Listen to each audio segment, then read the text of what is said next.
नमस्कार, आदाब, सत श्री अकाल, जोहार, प्रणाम। मिथिलेश कुमार का प्यार भरा नमस्कार। साल 1990 एक फिल्म रिलीज होती है बॉलीवुड में, आशिकी। धीरे धीरे से मेरी जिंदगी में आना। और उस फिल्म की धूम इतनी होती है कि उस समय के जो युवक युवतियां रहती हैं पागल सी हो जाती हैं इस फिल्म को देखकर। उसके गाने इतने ब्लॉकबस्टर हिट थे कि लोग उनके गाने के काफी दीवाने थे।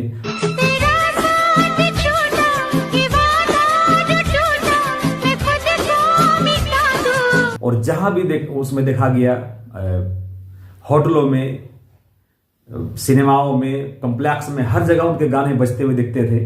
मेरी सांसें तेरी खुशबू मेरे दिल में तेरी। और उससे भी ज्यादा मशहूर हो गई उस समय की उसकी एक्ट्रेस, उनकी नायिका अनु अग्रवाल। जी हाँ, हम बात करने वाले हैं आज अनु अग्रवाल के बारे में। आखिर अभी किस हाल में है अनु अग्रवाल और किस प्रकार एक एक्सीडेंट के बाद उनकी जिंदगी में भूचाल आ गया, इन सभी पहलुओं पर मैं चर्चा करूंगा। आप बने रहिए मिथिलेश कुमार के साथ। जी हाँ, 11 जनवरी 1969 को दिल्ली में जन्मी एक्ट्रेस अनु अग्रवाल और उनके बाद दिल्ली यूनिवर्सिटी में उनका दाखिला होता है और वो समाज शास्त्र की स्टूडेंट थी दिल्ली यूनिवर्सिटी में। और वहीं से उन्होंने मॉडलिंग का प्रारंभ किया, मॉडलिंग करना स्टार्ट किया। और उसके बाद अचानक से 1990 में फिल्म के निर्माता निर्देशक महेश भट्ट ने उन्हें अपने फिल्म आशिकी में मौका दिया। और उस समय इनके गाने इतने ब्लॉकबस्टर हिट हुए, फिल्म इतनी चल पड़ी कि सिनेमाओं के बाहर में लंबी कतारें देखने को मिला। उस समय ये फिल्म इतनी ब्लॉकबस्टर हिट थी और उनकी एक्ट्रेस थी अनु अग्रवाल और उनका नायक था राहुल रॉय। फिल्म सुपरहिट साबित होती है और उसके बाद अनु अग्रवाल को जो नेम फेम मिलता है वो कहा नहीं जा सकता। काफ़ी वो मशहूर हो जाती हैं इंडिया में, इंडिया ही नहीं बल्कि विदेशों में भी। और उसके बाद ये फिल्म सुपरहिट होने के बाद उन्हें और कई फिल्मों में मौका मिलता है काम करने का। फिल्म कन्यादान, खलनायिका हो या फिर किंग अंकल हो या फिर तमिल फिल्म थिरुदा थिरुदा। और उसके बाद 1996 में उनकी एक फिल्म आती है द रिटर्न ऑफ ज्वेल थी।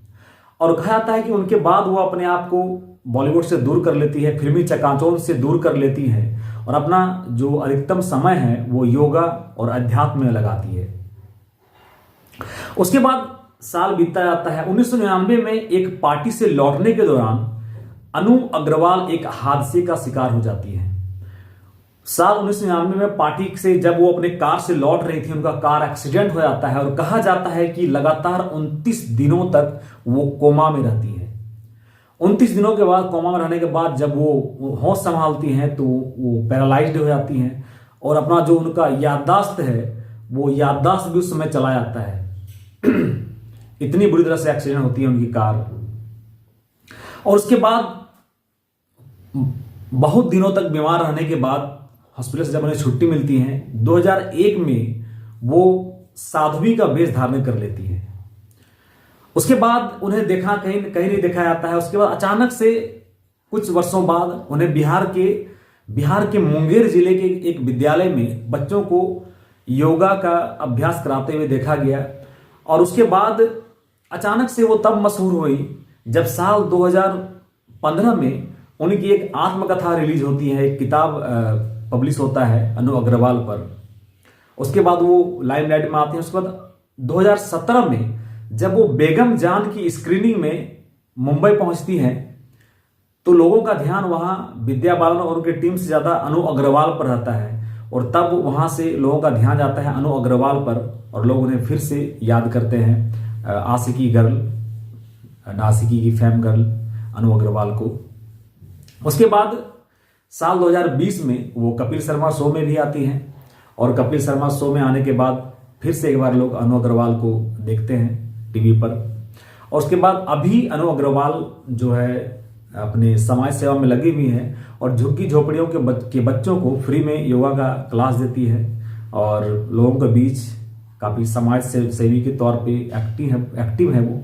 हम उम्मीद करते हैं कि वो फिर से बॉलीवुड में वापसी करेंगी, चाहे OTT प्लेटफॉर्म हो या फिर बड़ा पर्दा हो, बड़े पर्दे पर, या फिर हॉलीवुड बॉलीवुड, कहीं भी। हम उनके स्वस्थ जीवन की कामना करते हैं।